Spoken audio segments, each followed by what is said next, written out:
Muito bem, meus irmãos, nós vamos iniciar a nossa escola bíblica dominical desse dia 13 de março de 2022, dando as boas-vindas a todos vocês e cumprimentando as pessoas que nos acompanham pelas mídias sociais. Nós estamos expondo aqui com vocês o livro de Salmos. O pastor Arival está expondo Êxodo e nós expondo Salmos. Iniciamos há 15 dias, tratando do Salmo 1 e fazendo uma breve introdução ao livro de Salmos, que é o mais longo livro da Bíblia, e é o livro que mais tempo se demorou para compô-lo, em torno de 1000 anos, para compor o livro de Salmos, porque você tem Salmo de Moisés, viveu 1500 anos antes de Cristo, e você tem Salmos pós-cativeiro babilônico. Vários autores escreveram os poemas, Davi, Asaf, os filhos de Coré, Salomão, Moisés, Etã, e temos também muitos salmos anônimos. Os salmos são poemas com características distintas, Você tem salmos de louvor, você tem salmos de lamento, você tem salmos de penitência, você tem salmos imprecatórios, você tem salmos messiânicos. E certamente eles foram reunidos num só livro depois do cativeiro babilônico, e formando aquilo que nós chamaríamos do inário do povo de Israel. E depois você tem, no período da reforma, os salmos sendo cifrados e servindo dos cânticos, dos hinos que eram entoados naquele período da reforma. Talvez seja o livro mais lido também da Bíblia, porque nas nossas liturgias dos cultos públicos, o livro mais lido é o livro de Salmos. Lemos os salmos quando estamos alegres, lemos os salmos quando estamos tristes, lemos os salmos num aniversário, lemos os salmos num funeral. Os salmos têm essa diversidade. Alguém já disse com muita propriedade que se a Bíblia fala a nós, o livro de Salmos fala também por nós, E hoje vamos considerar o Salmo 2, peço que você abra a sua Bíblia, no Salmo 2, que é um salmo messiânico, e é o salmo mais citado no Novo Testamento. De todos os salmos, o mais citado no Novo Testamento é este salmo que vamos ler aqui, é o Salmo 2. O reinado do ungido de Deus é o título que foi dado a este salmo. Porque se enfurecem os gentios e os povos, imaginam coisas vãs. Os reis da terra se levantam e os príncipes conspiram contra o Senhor e contra o seu ungido, dizendo: rompamos os seus laços, sacudamos de nós as suas algemas. Ri-se aquele que habita nos céus, o Senhor zomba deles. Na sua ira, a seu tempo, lhes há de falar, e no seu furor os confundirá.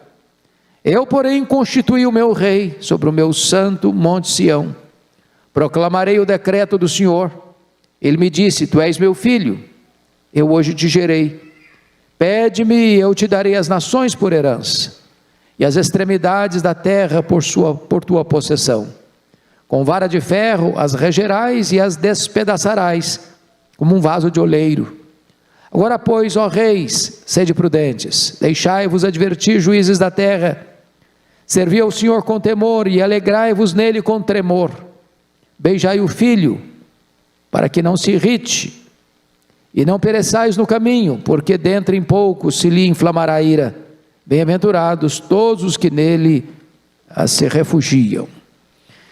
Eu quero tratar do seguinte tema na exposição deste salmo: a fúria dos homens e o riso de Deus. A fúria dos homens e o riso de Deus. O contexto aqui é dos povos, das nações, dos homens em geral, se insurgindo contra Deus, se rebelando contra Deus, sacudindo o jugo de Deus e não querendo que Deus reine sobre eles. E diante da conspiração, da afronta, da zombaria, do escárnio que os homens fazem de Deus, pensando que eles podem viver rebelando-se contra Deus sem qualquer consequência, ou achando que Deus não pode reagir a esta insubordinação humana. O texto diz que enquanto os homens enfurecem-se na terra, Deus está rindo e zombando deles no céu. Significa que o trono de Deus não pode ser abalado. Nenhum império, nenhuma nação, por mais poderosa, nenhum ajuntamento de nações pode se insurgir contra Deus e abalar o trono de Deus, e comprometer o governo de Deus, e contrariar o plano de Deus, ou frustrar o desígnio de Deus. Os homens não dominam, quem domina é Deus. O trono do céu governa a terra. Esta é a grande lição, ou a lição principal deste Salmo 2. Então, eu queria que você, com a Bíblia aberta no Salmo 2, pudesse acompanhar comigo a exposição desse Salmo. Então, a primeira coisa que o texto vai retratar para nós é a conspiração da terra. A conspiração da terra. Então veja comigo, por favor, os versos 1 a 3, para definir isso. Porque se enfurecem os gentios e os povos imaginam coisas vãs? Os reis da terra se levantam e os príncipes conspiram contra o Senhor e contra o seu ungido, dizendo: rompamos os seus laços e sacudamos de nós as suas algemas. Então, o que você percebe aqui é uma espécie de oposição rancorosa e deliberada dos povos contra Deus. Qual é a extensão desta rebelião? Qual é a extensão dessa rebelião? Está escrito aqui que os gentios e os povos e os reis e os príncipes, ou seja, tanto os líderes quanto os liderados, tanto os reis como os súditos, é uma conspiração geral, e é uma conspiração deliberada, e é uma conspiração rancorosa contra Deus. Agora, como é que é isso? Como é que é essa conspiração da terra? Primeiramente, veja você no verso 1, parte a fúria dos gentios. Por que se enfurecem os gentios? Os gentios aqui é um termo para generalização do ser humano. Todos os povos, todas as etnias, todas as culturas, todos os estratos sociais, todos os ideários políticos. Há uma conspiração global, universal, e os homens estão não só conspirando, mas eles estão furiosos, furiosos. Essa palavra enfurece aqui na língua hebraica é a mesma expressão para o mar agitado. O mar agitado, enfurecido. Então, o que está acontecendo aqui é que os povos estão irados, furiosos, se rebelando contra o governo de Deus. Eles não querem que Deus reine, eles não querem os preceitos de Deus, os valores de Deus, os princípios de Deus governando a vida deles. Eles querem sacudir esse jugo. Bom, além da fúria, em segundo lugar, existem as imaginações vãs. Olha o verso 1 ainda. E os povos imaginam coisas vãs. Quando diz que os povos imaginam coisas vãs nessa rebelião contra Deus, a ideia é de que a rebelião contra Deus é inútil, é irracional. Nessa quebra de braço entre o homem e Deus, o homem não tem chance de ganhar. Nessa rebelião do homem contra Deus, ou dos homens contra Deus, não há chance dos homens abalarem o trono de Deus, desestabilizarem o governo de Deus e prevalecerem contra Deus. E aí a história é nossa pedagoga. Porque eu pergunto a vocês, onde estão os grandes impérios que se insurgiram contra Deus? O que aconteceu com eles? O que aconteceu ao grande império egípcio? Seus faraós poderosos? O que aconteceu ao grande império assírio, que amontoava terras e mais terras, e entravam nas cidades e decapitavam os homens, faziam montões e montões de cabeças na porta, dizendo: ninguém resiste ao nosso poder. O que aconteceu ao grande império babilônico, com a megalomania de Nabucodonosor? O que aconteceu ao grande império medo-persa, que conquista o império babilônico? O que aconteceu ao grande império greco-macedônio, ceifando o grande líder Alexandre aos 33 anos de idade? O que aconteceu ao grande império romano, com seus Césares, que massacraram, sobretudo, o povo de Deus? Júlio César, César Augusto, Tibério César, Calígula, Cláudio, Nero, Tito Flávio, Domiciano, Marco Aurélio, Sétimo Severo, Décio, Diocleciano, todos ruíram. Então, o que o texto está querendo mostrar para nós, que aqueles que se levantam contra Deus, para conspirarem contra Deus, imaginam coisas vãs, porque levantam-se ideias, levantam-se filosofias, levantam-se ideologias, levantam-se pensamentos dos homens, e não, nós vamos desbancar Deus, como Richard Dawkins. Dawkins, por exemplo, agora, mais recentemente na Inglaterra, escreveu: Deus, um delírio. Alguns se alarmaram: agora sim, vai desbancar Deus, vai desconstruir a fé cristã, vai jogar no pó do esquecimento o cristianismo. Onde está Richard Dawkins?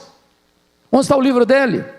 Vira pó, vira poeira, cai no mar do esquecimento, e Deus continua no trono, e Deus continua reinando, e o povo de Deus continua avançando. Essa é a ideia aqui do texto. Mas em terceiro lugar, vejam vocês comigo, que além de Deus desbancar tudo aquilo que se levanta contra Ele, você viu, por exemplo, no século passado, 1917, o comunismo, na então União Soviética, que foi o responsável para a maior quantidade de mártires do cristianismo da história, nazismo alemão, fascismo italiano, e as ideologias todas, se não viraram, vão virar, pó no esquecimento. Terceira, a oposição aberta contra Deus e o seu Messias, no verso 2, olha aí comigo: os reis da terra se levantam, e os príncipes conspiram contra o Senhor e contra o seu ungido. Aí você vai começar a perceber que a conspiração, ela tem endereço, ela objetiva Deus e o seu ungido. E o contexto aqui, irmãos, é de disputa de governo. Quem manda? Quem controla? Quem determina os rumos? E aí os reis e os príncipes, os que governam, sejam eles de quaisquer nações, sejam eles de qualquer ideário político, sejam eles de qualquer vertente filosófica, não importa, os reis e os príncipes se levantam, e se levantam contra Deus e contra o seu ungido. Não é uma motinação temporária, é uma conspiração deliberada. E se você ler a história, você vai perceber que ao longo dos milênios e dos séculos, essa foi a tentativa dos homens de desbancarem Deus, desde Babel.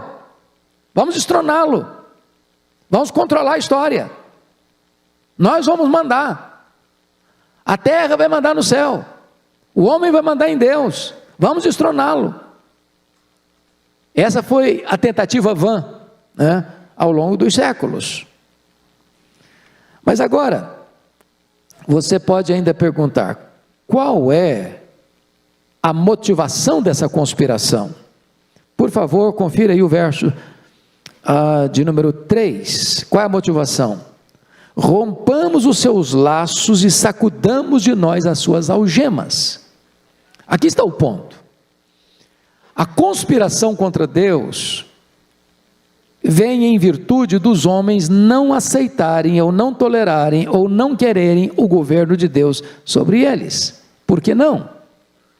Porque o governo de Deus tem valores, tem princípios, tem balizas, tem certo, tem errado, tem luz, tem trevas, faz distinção entre o que é certo e o que é errado, o que é santo e o que é profano, o que é legítimo, o que é ilegítimo, o que é aceitável, o que é reprovável. As coisas estão claras, estão postas. A lei de Deus é perfeita.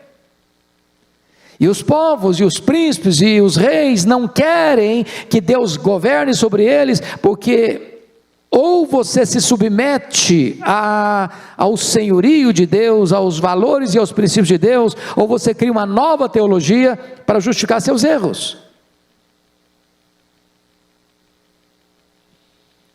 E nós estamos vivendo nessa sociedade que acelera, bota o pé no acelerador para se rebelar contra Deus e sacudir o jugo de Deus. Me permita retroceder um pouquinho na questão filosófica para explicar isso. Vocês se lembram do racionalismo francês, século XVII? Qual foi a base do racionalismo francês? A expressão de René Descartes: cogito ergo sum, penso logo existo. Então, na visão do racionalismo francês, a sua razão é o tribunal da verdade. Eu só aceito como verdade o que eu entendo. Se eu não entendo, não pode ser verdade.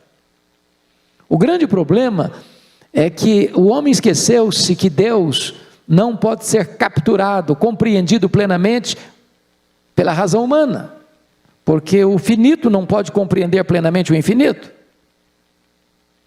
E é por isso que foi um desastre quando tentaram jogar o racionalismo dentro da teologia. Nasceu aí o liberalismo teológico, porque a ideia é essa: bom, a Bíblia relata milagres, você não entende milagre, você não explica milagre. Há milagres que são fatos físicos e há milagres que são fatos históricos. O que é um físico? É aquilo que você tem que levar para um laboratório e provar por A mais B que esse fato acontece. Mas há fatos históricos, por exemplo, Jesus ressuscitou, não dá para levar esse fato para um laboratório e provar, é um fato histórico. Então o homem diz: não, o que eu não compreendo eu rejeito. Aí veio o iluminismo, que tentou afastar Deus da história. Você se lembra que até na Catedral de Notre Dame, por exemplo, que a Catedral Católica dedicada a Maria, foi dedicada a Deus, a razão. É a tentativa de banir o religioso, banir o sagrado. Agora o homem é a única realidade. Aí você vê o filósofo alemão Immanuel Kant, que diz o seguinte: até Kant os homens pensavam antiteticamente. Significa, se há é verdade, não há, não pode ser verdade. Luz não pode ser igual à treva. O certo não pode ser igual ao verdadeiro, ao errado. Aí Immanuel Kant escreve o livro A Crítica da Razão Pura e diz: não, há é verdade, não há também pode ser verdade. O que é isso? É a ditadura do relativismo.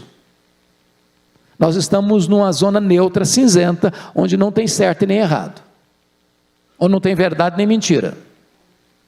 Aí vem a pós-modernidade e diz que a verdade hoje, a vida está fincada num tripé: privacidade, pluralidade e secularização. O mundo é plural, a verdade é subjetiva. Você tem a sua verdade, eu tenho a minha. Acabou com a questão de princípios, de valores. É a forma filosófica do homem tentar sacudir este jugo. É o que está escrito aí no verso de número 3. Rompamos os seus laços, sacudamos de nós as suas algemas. Não, eu não quero esse princípio, eu não quero esse valor sobre mim. Eu não quero esse negócio de que isso aqui é certo, isso aqui é errado. Quem decide se é certo ou errado sou eu sou o padrão. A verdade é subjetiva, o mundo é plural, cada um tem sua ideia, cada um tem sua crença, cada um tem seus valores. Os valores de Deus não servem para nós criamos os nossos próprios valores. Isso está nas cortes, isso está nos parlamentos, isso está na imprensa, isso está na literatura, isso está no teatro, isso está no ideário humano.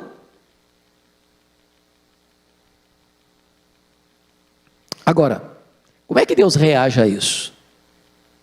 dessa ideia que está lá em Lucas 19,14. Não queremos que Ele reine sobre nós, não queremos nos submeter à soberania de Deus, vamos nos rebelar contra Deus. Como é que Deus reage a isso? Fica com medo? Fica inseguro? Fica esfregando as mãos lá no céu? Olha a resposta: o riso do céu. Versículo 4 e 5.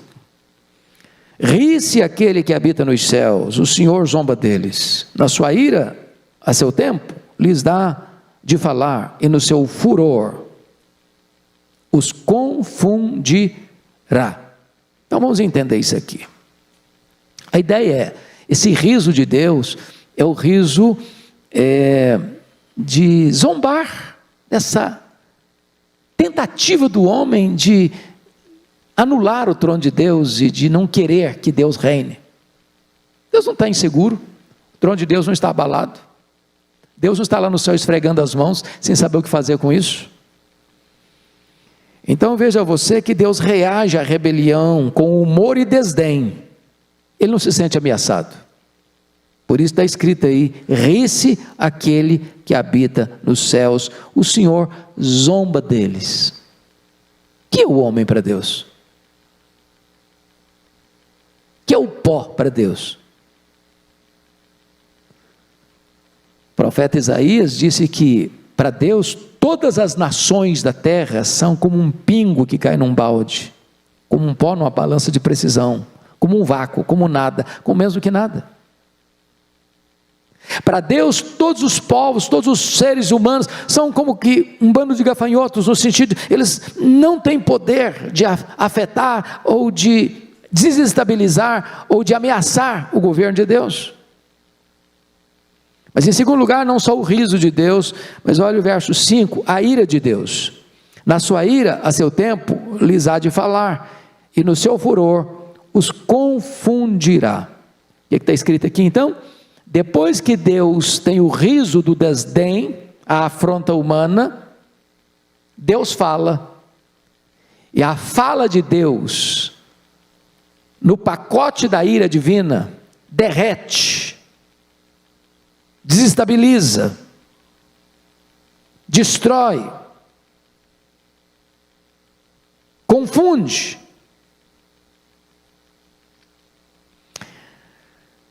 A ideia aqui, irmãos, é que Deus como que vai dando corda. A punição de Deus nunca é na hora. O via de regra não é na hora. A pessoa não comete um erro agora e ele já é pá, cometeu, derruba o cara. Deus vai dando corda, vai dando corda, vai dando corda. Depois Deus puxa a corda. Você se lembra lá de Abacuque, capítulo 1, quando a Babilônia veio para dominar Jerusalém, Deus levantou os caldeus para disciplinar o seu povo. Só que os caldeus, ao entrarem em Jerusalém, queimarem a cidade, destruírem o templo, levarem os vasos sagrados, levar o povo cativo, massacrar a cidade, rasgar o ventre das grávidas, pisar jovens, crianças, velhos. Diz o texto lá, que eles acharam que estavam fazendo isso, porque eles tinham o poder, e eles olharam para o poder deles, como se fosse o Deus deles. Ou seja, Deus dá corda, Deus dá corda, Deus dá corda, e o homem acha que é o tal, e acha que ele tem o poder, e acha que ninguém pode com ele, até o momento que o texto nos diz,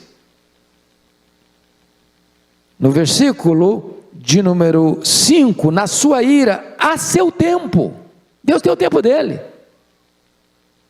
de reagir à afronta humana, lhes há de falar, e no seu furor os confundirá, os confundirá. Então esse é o ponto que até aqui ele tratou, né?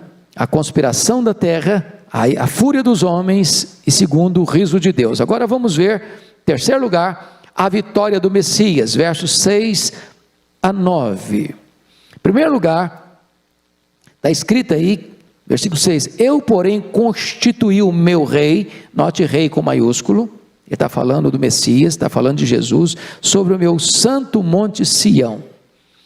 Então, Deus está constituindo o seu filho, numa época em que os reis e os príncipes da terra se rebelam contra ele, Deus está constituindo o seu filho como Messias, como Rei dos Reis, dando nas mãos dele todo o poder e toda a autoridade. Está lá em Mateus 28, versículo 18: todo o poder e toda a autoridade me foi dada nos céus e na terra. E aí você vai para o Apocalipse capítulo 5, e você vai ver que Deus está sentado no trono, e o Messias, Jesus, o Filho, o Rei dos Reis, está sentado, e ele quem toma o livro da história nas mãos, escrito por dentro e por fora. Ele é o leão da tribo de Judá, que venceu para abrir o livro e desatar os selos. E essa é uma linguagem simbólica para mostrar que quem tem o poder de dar um curso à história, de dar sentido à história, de levar a história à consumação, não são os reis, nem são os príncipes da terra, mas o Rei dos Reis, o Messias.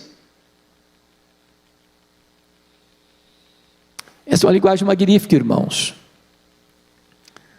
porque se você percebe o que está acontecendo, os selos que vão ser abertos, são 7 selos, e na medida que os selos vão sendo abertos, os fatos vão acontecendo na história, as guerras, as fomes, as epidemias, a morte, e depois esse mundo que vem perseguindo a igreja com tanta fúria, vai receber o troco, porque vem as 7 trombetas, que são os juízos de Deus misturado com a misericórdia. E se você perceber aonde aconteceram os selos, também vai acontecer as trombetas, ou seja, Deus vai julgar o mundo. O Messias está no trono, o Messias governa.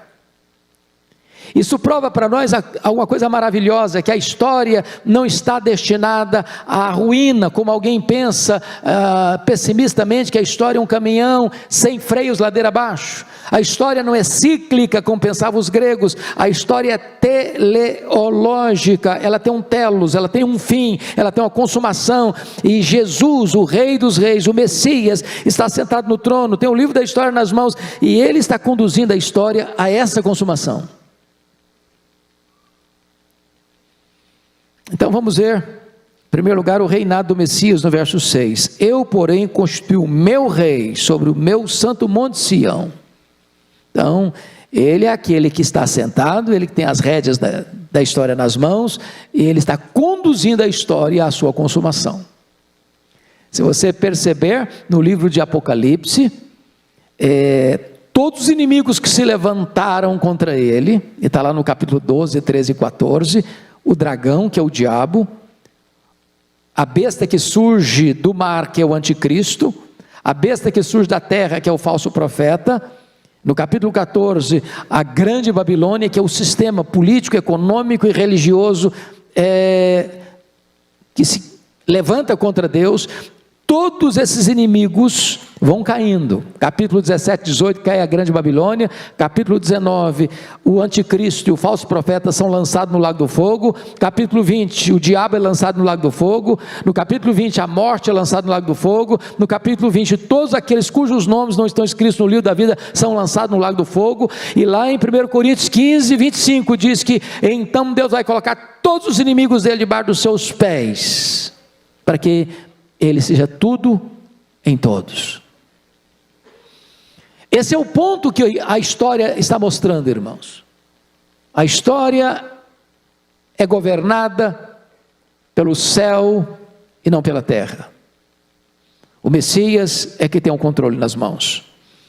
Segundo lugar, além do reinado do Messias, ele está falando agora da filiação do Messias no versículo 7. Olha aí comigo. Proclamarei o decreto do Senhor. Ele me disse, tu és meu filho, eu hoje te gerei. Veja você que Deus não faz consulta e Deus não discute, Ele decreta. Ele é o soberano. O reinado do Messias não é democrático, no sentido de que o homem que escolhe para ele reinar, não. Ele reina por um decreto divino. E quem é ele? Ele é o Filho eternamente gerado do Pai. Aqui está o grande mistério da encarnação.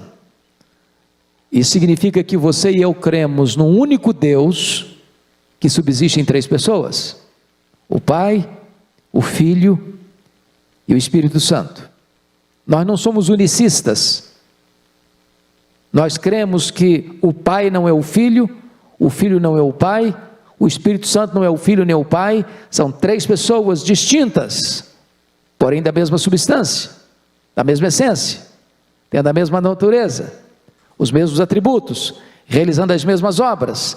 E aqui o Filho é exatamente o Deus que se faz homem, que se encarna, que Atanásio, que venceu as teses heréticas de Ario lá em 325 em Nicéia, escrevendo sobre a encarnação, diz que é o maior mistério do cristianismo, aquele que nem os céus dos céus pode contê-lo, que é transcendente, é uma palavra técnica, ele é transcendente, ou seja, ele é maior que tudo que existe. E se o nosso universo tem mais de 93 bilhões de anos-luz de diâmetro, ele é maior que isso. E agora diz a Bíblia, lá em Filipenses 2,6, que ele a si mesmo se esvaziou, a ponto de se transformar num zigoto, num embrião, num feto, num bebê, que nasce de uma virgem enfaixada em panos, deitado numa manjedoura. Ele é o Rei dos Reis, ele é o Filho eternamente gerado do Pai. Mas depois de falar da filiação do Messias, em terceiro lugar vai falar da herança do Messias no verso 8, confira aí comigo. Pede-me e eu te darei as nações por herança, e as extremidades da terra por tua possessão. O que está sendo dito aqui? O que está sendo dito aqui é o seguinte: você e eu, todos aqueles que creem no Senhor Jesus, que compõem a igreja do Deus vivo, a coluna e baluarte da verdade, todos nós somos um presente do Deus Pai ao Deus Filho. Em virtude do sacrifício que ele fez lá na cruz, está lá em Apocalipse 5,9, que ele morreu para comprar com seu sangue os que procedem de toda tribo, povo, língua e nação. Então você e eu fomos comprados pelo sangue de Jesus. Está escrito lá em Isaías capítulo 53, versículos 11 e 12, que ele viu o fruto do penoso trabalho da sua alma e ficou satisfeito. A Bíblia diz em Hebreus que ele não levou em conta a ignomínia da cruz pela alegria que lhe estava proposta. É por isso que Jesus disse lá em João 6, 37, todo aquele que meu Pai me dá, esse virá a mim, e aquele que vem a mim, de maneira nenhuma eu lançarei fora. Ou seja, você e eu fomos dados pelo Pai ao Filho, e você e eu somos a herança de Jesus. Você e eu somos o presente de Deus Pai ao Deus Filho. E é nesse contexto que ele está dizendo: pede-me, eu te darei as nações por herança. Ele está falando aqui, tudo já é dele, ele criou e ele é o proprietário de tudo. A Bíblia diz lá em João 1,3, todas as coisas foram feitas por intermédio dele, e sem ele nada do que foi feito se fez. Mas ele está falando agora é de redenção, ele está falando agora é de um povo que foi comprado, e comprado não com ouro nem com prata, mas com o sangue do Filho de Deus. Então você foi comprado, e você é herança dele, e o Pai está dando para ele, Jesus, agora você é o fruto do penoso trabalho da alma de Jesus, que derramou a sua alma na morte para comprar você. Você é propriedade exclusiva dele. Bendito seja Deus. Mas agora, em quarto lugar, o salmista está falando agora do governo do Messias no verso 9, confira aí comigo. Com vara de ferro as regerás, as nações, regerás as nações, e as despedaçarás como um vaso de oleiro. Ele está usando uma linguagem aqui, obviamente, é muito provável que esse salmo foi escrito por Davi, aliás o Novo Testamento prova isso, embora não esteja escrito aqui, mas ele é citado no Novo Testamento como um salmo de Davi. Davi era um pastor, e a ideia de vara era uma ideia muito comum para ele, porque está tratando aqui de dois tipos de vara. Se você pensa num pastor, a vara era o cajado da ovelha, para guiar a ovelha, para separar a ovelha. Então ele usava a vara para nortear a ovelha. Mas a mesma vara que era usada para guiar a ovelha, era usada também como ferramenta, como arma, para espancar o lobo. Protege um, fere o outro. O contexto aqui do governo é que aqueles que rebelam-se contra o governo do Messias, se insurgem contra ele, zombam e escarnecem dele, dizendo, vamos sacudir o jugo dele.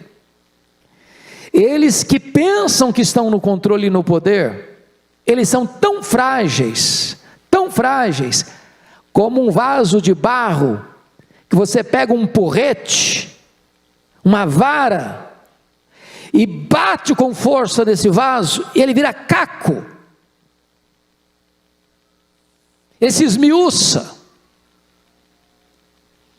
Irmãos amados, tem hora que você olha para a história, para as nações, a opressão, a zombaria, o ateísmo, as ideologias que foram uma razão de tanta tortura, de tanta morte, e notinha de rodapé. Às vezes a gente fica chocado, irmãos, com as consequências, mas não fica chocado com as causas. Dr. Aníbal Pereira Reis, um dos maiores apologistas do Brasil, disse que a bomba mais poderosa do mundo não é a bomba atômica, não é a bomba de hidrogênio. A bomba mais poderosa do mundo é a bomba I, é a bomba das ideias. Às vezes um cidadão está lá no na sua sala com ar condicionado, concebendo uma ideia, e aquela ideia dele vira uma filosofia, e aquela filosofia é abraçada, e aquela filosofia vai ser jogada para a história, para massacrar, para matar, para torturar, para oprimir. Foi o comunismo, 1917, na Rússia, na então União Soviética. O que foi o nazismo alemão, o que foi o fascismo italiano, o que é a ideia de que o homem é apenas uma coisa e não um ser humano. Tudo isso brota de uma ideia,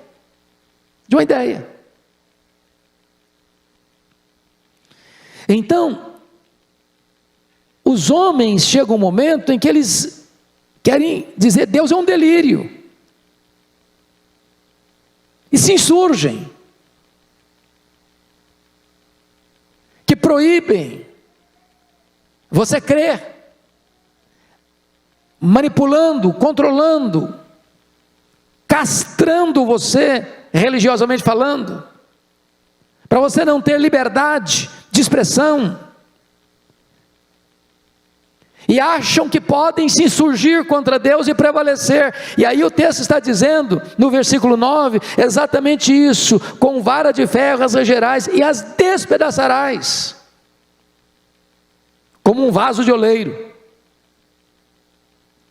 Um vaso não pode resistir à pancada de uma vara, assim como os povos não podem resistir à soberania do governo divino. Deus está dando corda, mas no tempo dele, ele vai levar as nações a juízo. É o que está escrito lá em Mateus 25, 31. Quando ele vier na sua majestade e glória, então vai se sentar no trono e vai julgar as nações.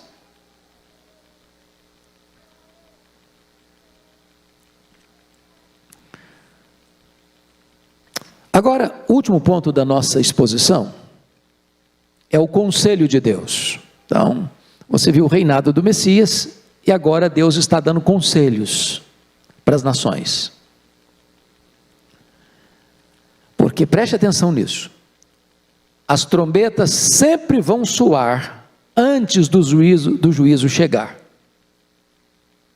Deus não tem prazer na morte do ímpio, que ele morra e pereça. Deus alerta, Deus propõe a vida e a morte. Deus escolhe a vida porque você viva. E agora nós vamos ver qual é o conselho que Deus vai dar. Primeiro, abra seus ouvidos, versículo 10. Agora, pois, ó reis, sede prudentes, deixai-vos advertir, juízes da terra. Deus está dizendo, olha, eu vou advertir, eu vou falar, eu vou aconselhar, abra os ouvidos, aceite a advertência, escute, não seja tolo, não seja rebelde, não seja insubmisso. Eu estou falando, estou advertindo, estou alertando, escute. Não seja como uma mula que precisa apanhar. A vara é para as costas do tolo. Escute a advertência, abra os ouvidos. Segundo, abra suas mãos, versículo 11a, servi ao Senhor com temor. Servir aqui traz a ideia de você se submeter ao governo dele com reverência, com temor. E temor aqui não é fobia, temor aqui não é medo, no sentido de você vai viver debaixo da escravidão do medo. Eu gosto muito de ilustrar isso com a questão de pai e filho. O que um filho deva ter com seu pai? Por exemplo, se um filho, uma filha, não vou fazer isso porque eu tenho medo do meu pai. Eu não vou fazer aquilo outro porque meu pai vai me castigar e eu não quero sofrer. Essa é uma boa motivação? Não seria uma boa motivação. Qual seria a motivação correta? Eu não vou fazer isso de errado, porque isso vai entristecer meu pai. Isso vai ferir o meu pai. E meu propósito é honrar meu pai. E eu temo no sentido de não querer entristecê-lo. Essa é uma boa motivação. O que o texto está dizendo é que nós devemos servir a Deus com esse sentimento, com esse temor reverente, que é o princípio da sabedoria. Aliás, o único freio moral para o ser humano é o temor de Deus. Não é porque está na lei, não é porque uma pessoa vai ficar chateada com você, não é porque isso vai trazer prejuízo para você. O freio moral é o temor de Deus, servir ao Senhor com temor.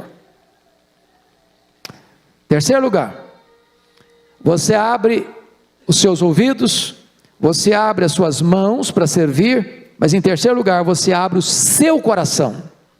Olha o verso 11, a parte B, e alegrai-vos nele com tremor. Não é uma alegria frívola, não é uma alegria pecaminosa, não é uma alegria mundana, é uma alegria reverente, sabendo quem Ele é. De vez em quando as pessoas me fazem a seguinte pergunta: pastor, como é que se lida com vaidade, com soberba? Minha resposta é a seguinte: uma pessoa para nutrir vaidade ou soberba no coração, é porque não conhece duas coisas. Primeiro, ele não conhece a Deus. Pergunto a vocês, quem pode comparecer perante aquele que é santo, santo, santo, o todo-poderoso Deus, de nariz empinado? Quem? Só um doido, só um louco. Se os próprios serafins cobrem o rosto na presença dele, quem vai comparecer lá de peito estufado? Só um louco. Mas segundo, só mantém soberba no coração quem não se conhece. Você tem noção de quão pecador você é? Porque se você acha que você está com a bola cheia, você não se conhece ainda. Hoje nós pregamos aqui no culto das 8, e o profeta Isaías diz que o melhor de nós, as nossas justiças aos olhos de Deus não passam de trapos.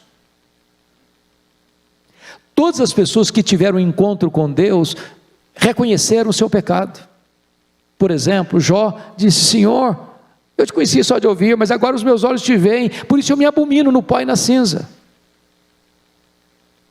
Por isso, quando Pedro tem um encontro com Jesus lá no mar da Galileia, diz: afasta de mim, Senhor, eu sou um pecador. É por isso que Paulo diz: ai de mim, miserável homem que eu sou, quem me livrará do corpo desta morte? Foi por isso que João, lá na ilha de Patmos, ao ter uma visão do Cristo da glória, ele caiu como morto aos seus pés. Não dá para você conhecer a Deus e conhecer você mesmo e ficar com o nariz empinado. Não dá. Então, essa alegria é uma alegria com tremor, com reverência. Mas finalmente, último lugar, abra seus lábios, versículo 12, beijai o filho, para que se não irrite, e não pereçais no caminho, porque dentro em pouco se lhe inflamará a ira. Bem-aventurados todos os que nele se refugiam. Essa expressão não é muito comum para nós, beijai o filho.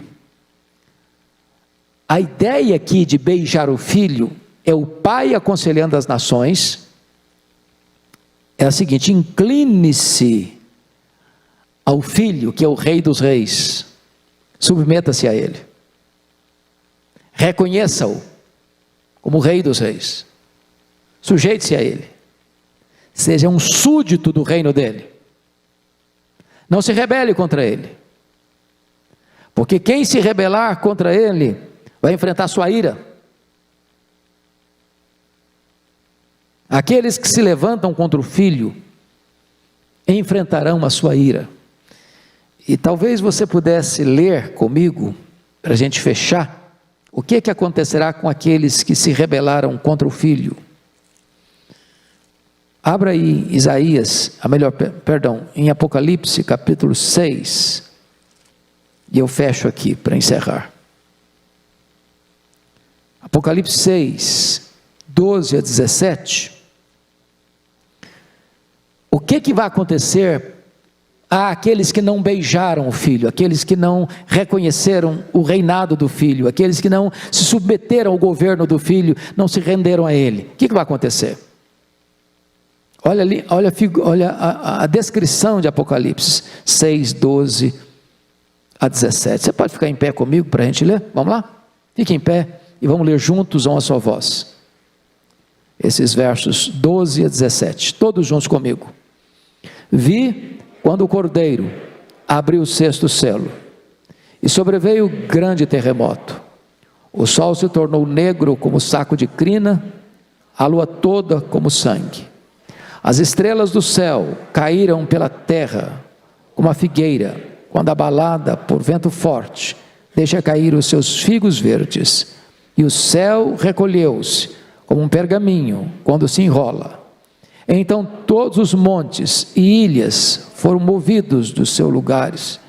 Os reis da terra, os grandes, os comandantes, os ricos, os poderosos, e todo escravo, e todo livre se esconderam nas cavernas e nos penhascos dos montes, e disseram aos montes e aos rochedos: caí sobre nós, e escondei-nos da face daquele que se assenta no trono e da ira do Cordeiro, porque chegou o grande dia da ira deles, e quem é que pode suster-se?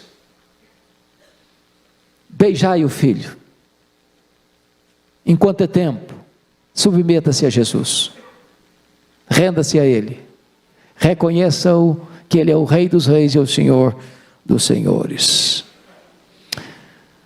Concluindo no Salmo 1, que abordamos da última feita, o ímpio é considerado como palha dispersa para o fogo.